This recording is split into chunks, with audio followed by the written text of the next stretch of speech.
Hi guys, welcome back to another episode of my Hornby hobby. This is part 2 of the shunting layout. So we've made quite a bit of progress, as you can no doubt tell.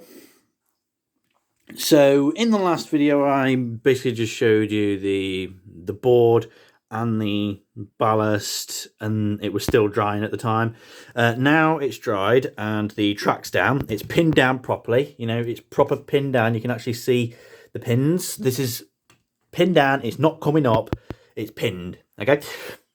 So you can basically see what we've got going here. This is your fiddle yard. So this is where you put trucks on and off and you change things around, if you want a new locomotive to come on or whatever else. And then you've got this, which is, well, in my imagining, this used to be like a small passenger station. It used to be like, I don't know, just a little touristy line. That's all it used to be. Like the narrow gauge at Golden Valley. It used to just be from one end of the line to the other. A few little stations in between. Really scenic views. That's all it used to be. And then, it went into disrepair and, the passenger services dwindled. So it became a shunting layout because they got more and more trucks, so they need a place to store them. So this station is going to be all that remains of the old kind of railway. I mean, that's going to be like a tool shed or something. And then there's going to be a loading dock and crane thing there. I'm still debating about the signal box, whether to put that in there or not, as another reminder of times gone by.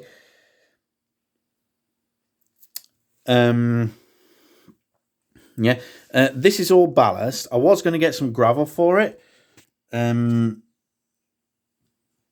but I had enough ballast to do it, and as you can see, it looks a bit rough and ready, which I think adds a bit of texture to it. It wasn't what I intended, but I kind of just lathered the glue and then just sprinkled the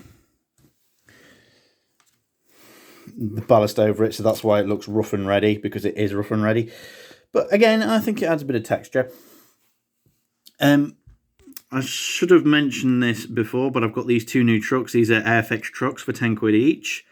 I didn't do a haul on them because I only bought them in a pack of track pins, so there wasn't much point. So I'm going to weather those up. The station building is on the maintenance platform. I've got to add some more rust and some detail to it and everything. I've got the conflat wagon and the GW box van, vent wagon, whatever you want to call it. And then round here, what I'm going to do here is, this is going to be a bridge.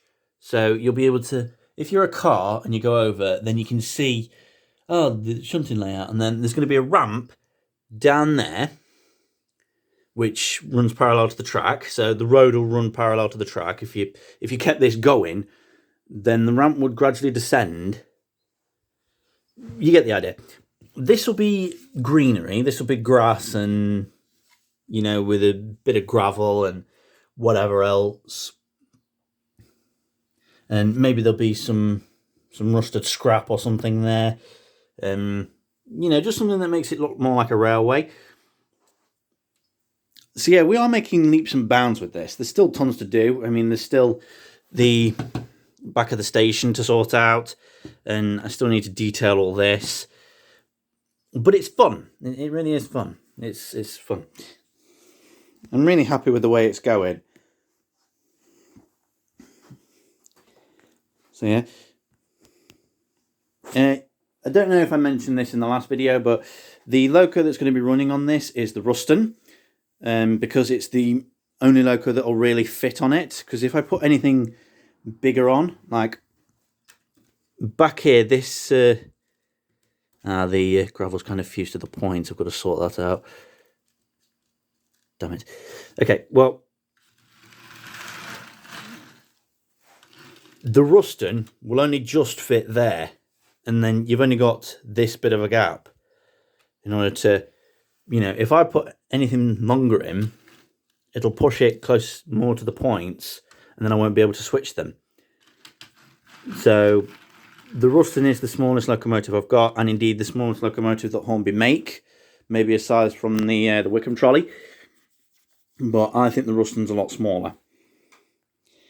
Speaking of the Ruston, the reason why it's not on the layout is because it's undergoing maintenance.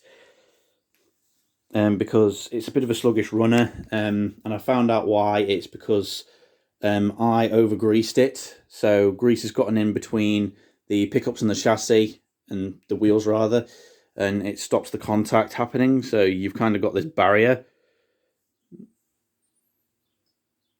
But I'll get that sorted, then we can get it running, and hopefully it shouldn't be too long until this is all built up, and then we can start using it, and that'd be great.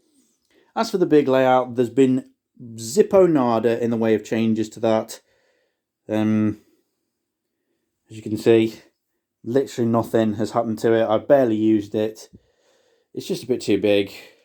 Maybe I should just stick with doing smaller layouts. I wouldn't mind doing like a little passenger layout similar to this, where you can bring a train in and then you can run around to the front of the train, pick it up and then go back that way, kind of like they've got at Golden Valley. You know, I wouldn't mind doing that little idea that I proposed like way back when I started this hobby. Doing like an abandoned railway. Maybe we could do that with like just an old locomotive that's, you know, in preservation or something. I think that'd be quite cool. So yeah, that was part 2 of my shunting layout. I still need to come up with a name for it. That's going to go on the tunnel, or above the tunnel.